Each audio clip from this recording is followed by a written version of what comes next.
Assalamualaikum warahmatullahi wabarakatuh. Selamat datang kembali di perkuliahan saya. Kita udah masuk ke pertemuan 9, di mana ini adalah pertemuan kita setelah UTS. Diharapkan nantinya untuk pelajaran-pelajaran sebelum UTS tetap kalian ingat dan bisa kalian kerjakan, karena itu mungkin akan keluar lagi di UAS. Jadi kita bisa refresh lagi, balik lagi ke pelajaran-pelajaran sebelum UTS yang lalu. Nah, untuk materi kali ini kita masih melanjutkan materi yang kita bahas di pertemuan sebelumnya, yaitu akuntansi untuk penjualan angsuran, di mana yang udah kita kerjakan adalah akuntansi penjualan angsuran untuk barang tidak bergerak. Nah, kali ini kita akan mencoba untuk sama-sama membahas terkait akuntansi penjualan angsuran barang bergerak. Nah, kalau misalnya ngomong-ngomong contoh dari barang bergerak, sangat banyak ya. Apalagi kalau kita sering beli secara angsuran, misalnya seperti kendaraan, di mana itu juga memiliki ketentuan-ketentuan bunga tertentu yang udah diatur juga sama regulasi. Jadi otomatis dia juga mempunyai perhitungan tersendiri di mana nantinya akan mempengaruhi laporan keuangan dari perusahaan tersebut. Nah, kita langsung ke materi dan contoh soalnya aja ya.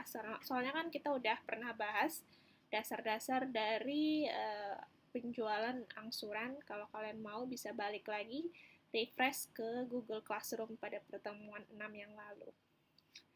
Nah, baik, untuk penjualan barang bergerak, jadi di dalam praktik, selain penjualan, jadi biasanya ada penjualan reguler, perusahaan juga melakukan pastinya adanya penjualan angsuran atau cicilan.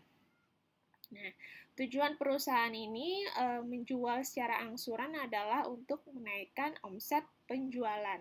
Ya, otomatis ya, karena tidak semua orang bisa membeli barang dengan tunai ataupun kontan. Maka biasanya perusahaan menawarkan angsuran dengan bunga tertentu.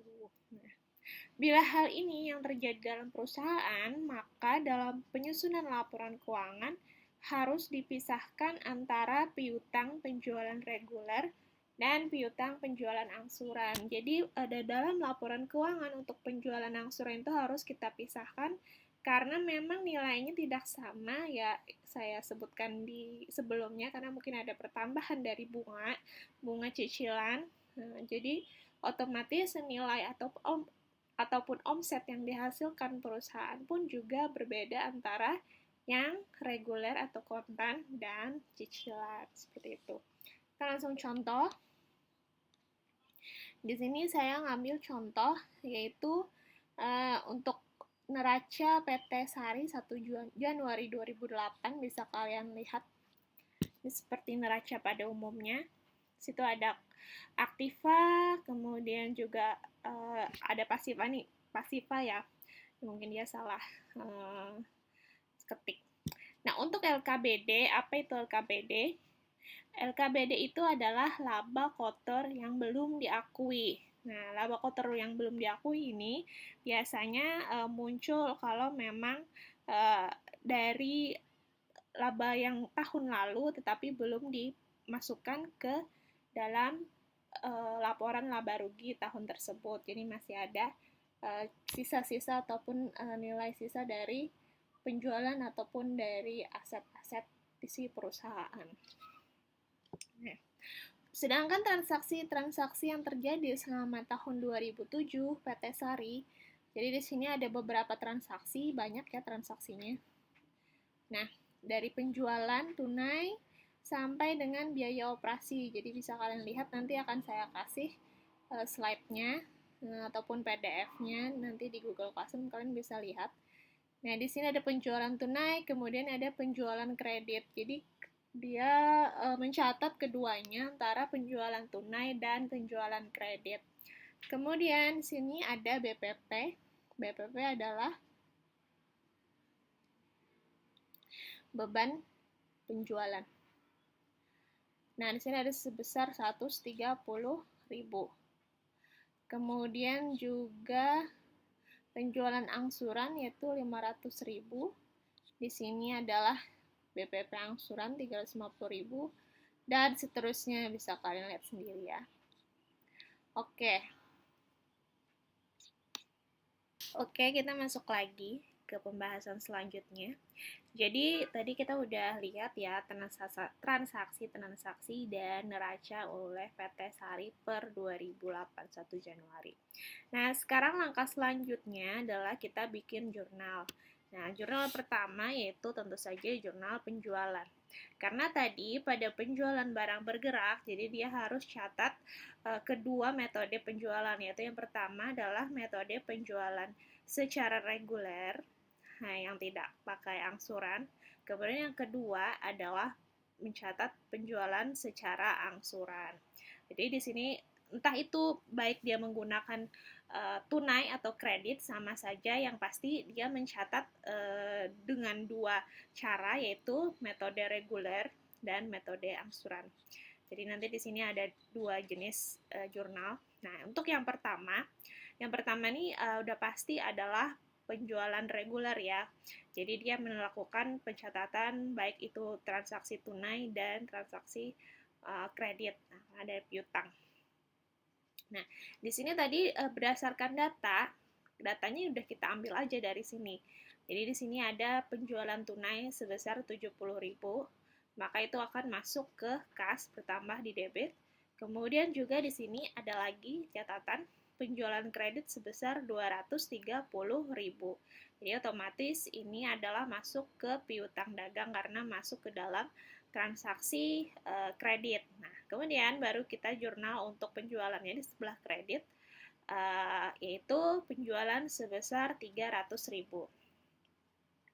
Untuk penjualan secara angsuran, di sini pun juga ada datanya. Nah, di sini ada datanya sebesar penjualan angsuran yaitu 500.000. Karena di sini cuma satu aja, jadi dia menggunakan piutang angsuran otomatis kredit ya atau nyicil ya. Jadi di sini jurnalnya adalah piutang penjualan angsuran sebesar 500.000 pada penjualan angsuran sebesar 500.000. Nah, jadi jelas ya untuk pencatatan penjualan atau jurnal penjualan itu terdiri dari dua metode, yaitu metode reguler dan metode angsuran.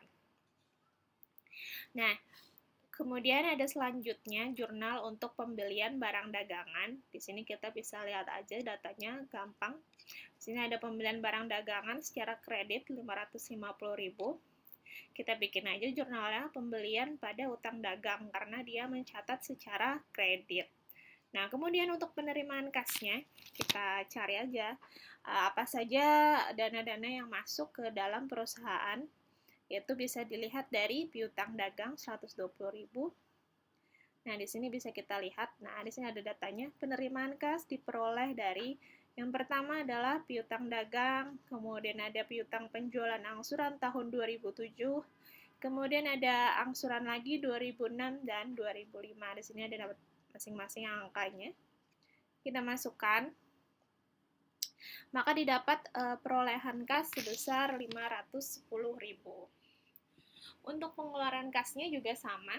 Kita lihat dari transaksi yang sudah dicatat, yaitu di sini ya ada dua transaksi untuk pembayaran utang dagang dan biaya operasi.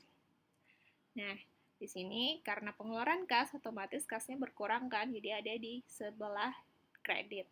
Di sini ada utang dagang 300.000 dan biaya operasi 75.000. Di sini semuanya berkurang sebelah debit dan kasnya pun berkurang di sebelah kredit sebesar 375.000. Nah, tanggal 31 Desember 2005 ini ada penyesuaian penjualan angsuran. Penyesuaian penjualan angsuran ini di sini bisa kita lihat dari data yang ada di transaksi. Di sini ada didapat BPP angsuran. Di sini adalah beban penyesuaian. Jadi beban penyesuaian penjualan angsuran sebesar 350.000 pada penyesuaian penjualan angsuran sebesar 350.000. Nah, kemudian di sini kita tutup lagi untuk menutup penjualan angsuran.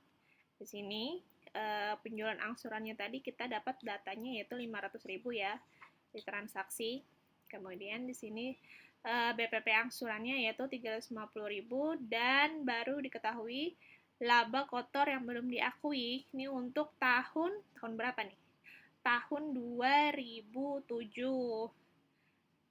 Ya kan? Tahun 2008. Karena yang dari 2005 sampai 2007 itu kan udah dicatat dan baru diketahui di sini untuk tahun 2008 LKBD-nya adalah sebesar 150.000. Oke, kita masuk ke pencatatan selanjutnya yaitu pencatatan laba kotor di realisasi. Di sini ada beberapa transaksi dari 2007, 2006, dan 2005. Ini ada LKB, laba kotor yang direalisasi, dan di sini ada LKBD, laba kotor yang belum direalisasi. Nah, di sini ada persentasenya berbeda-beda. Ini didapat dari perhitungan masing-masing antara piutang dan di antara LKBD pada piutang penjualan. Nah, di sini ada contohnya juga untuk perhitungannya. Untuk tahun 2005, di sini dapat dari 8.500 dibagi 42.500 kali 100%, maka didapat 20%. Nah, di sini kita lihat pada neraca, untuk LKBD tahun 2005 yaitu 8.500 dibandingkan dengan piutang penjualan angsuran tahun 2005 sebesar 42.500. Jadi itu rumusnya baru dikalikan 100%. Sama juga dengan 2006, ini kita lihat dari neraca. Khusus untuk 2007 karena memang di neraca belum ada pencatatannya, jadi kita lihat pada jurnal ataupun transaksi. Nah, untuk LKBD di tahun 2007 yaitu sebesar 150.000. Ya, tadi ada kesalahan untuk penyebutan LKBD di jurnal ini. Ini merupakan LKBD tahun 2007 ya, bukan 2008 karena tadi saya kelihat angka yang ada di neraca per 2008. Nah, untuk penjualan angsurannya kita juga didapat dari jurnal yaitu sebesar 500.000. Maka didapat 30%. Nah, untuk pengalinya ini mungkin agak tricky sedikit. Jadi kalian harus lihat transaksinya, jangan sampai kebalik. Nah, untuk 300.000, 50.000, dan 40.000 ini merupakan transaksi-transaksi yang ada di contoh soal. Jadi di sini dapat dari piutang penjualan angsuran 2007 yaitu 300.000, 2006 ada 50.000 dan 2005 ada 40.000. Maka di sini kita kalikan dengan masing-masing persentase yang ada di laba kotor yang direalisasi. Maka didapat 90.000. Untuk pencatatannya karena belum masuk neraca, jadi kita mencatatnya tetap LKBD atau laba kotor yang belum direalisasi. Ini hanya contoh untuk perhitungannya. Kemudian untuk penjurnalannya tetap menggunakan LKBD. Yaitu di sini kita masukkan 90.000, 12.500, 8.000. Maka LKD untuk tahun 2005 sampai 2007 pada sisi kredit yaitu sebesar 110.500. Jadi LKD ini didapat dari akumulasi LKBD dari beberapa tahun. Nah, maka didapatkan sebesar 110.500. Nah, untuk selanjutnya kita menjurnalkan persediaan awal, kemudian ada pembelian dan penjualan angsuran ke laba rugi. Jadi nanti kita mau nutup akun-akun yang ada di persediaan awal sampai yang ada di laba rugi lah intinya.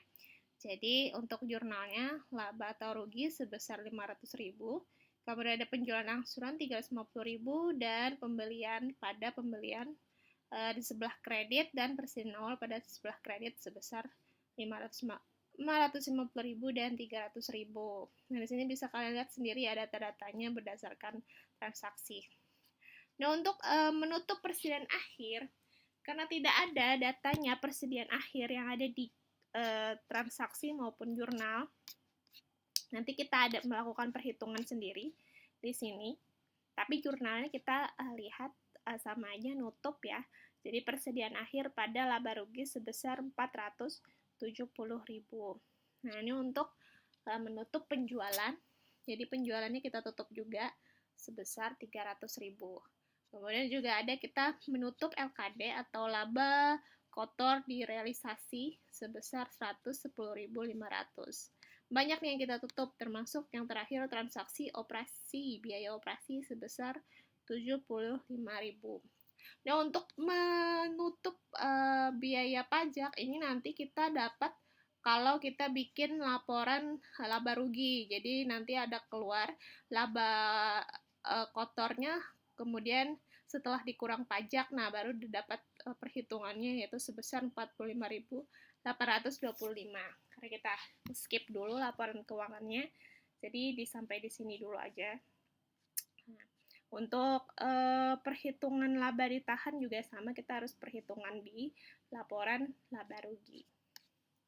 Nah, tadi kita mau hitung persediaan akhir ya. Jadi di persediaan akhir ini rumusnya ya sama aja ya kayak kita ngitung HPP ya. Jadi persediaan awal 300.000, kemudian ada pembelian 550.000, kemudian barang siap dijual 850.000. Nah, di sini ada beban pokok penjualan reguler 130.000 dan beban pokok penjualan angsuran 350.000. Karena di sini kosong, jadi kita melakukan perhitungan persamaan kayak menggunakan matematika. Jadi 850.000 dikurang X. 850.000 ini kan barang siap dijual ya. Nah, kemudian persediaan akhir adalah sebesar kosong. Nah, tapi kita udah dapat beban pokok penjualannya, jadi kita kurangkan aja. 850.000 dikurang X 380.000, kemudian kita kurangkan substitusi dibalik, jadi maka didapat adalah 470.000. Maka di sini untuk menutup persediaan akhir yaitu 470.000. Nah, untuk laporan keuangannya nanti kita bahas lebih lanjut, tapi ini sampai sini dulu penjelasannya. Kalau ada pertanyaan boleh langsung ditanyakan. Mungkin agak ribet ya, tapi kalau misalnya kita sambil latihan mungkin bisa kita sambil kerjakan juga, mungkin bisa akan lebih mudah dimengerti daripada hanya sekedar menonton, karena pasti kalian bingung data-data angka-angkanya dari mana. Oke, kasih.